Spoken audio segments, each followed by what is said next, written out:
Making a pot from start to finish is a very lengthy process that can seem like a super quick process when people just see one facet of it. But it starts out with a box of clay. You have to be a little sturdy to be a potter.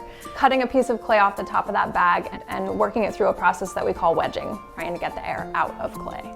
Once the wedging process is finished, the piece starts its wheel thrown process and goes through centering. Then we dig a hole. And once the hole is dug, which has to be done correctly, otherwise you get a bottomless pot, so we do a process called raising or lifting the walls. Once the pot is shaped, then some finishing is usually done with extra tools, sat aside under plastic for 2 to 3 days, where you can carve into it, attach handles, sits to dry another week before it can go into the first fire.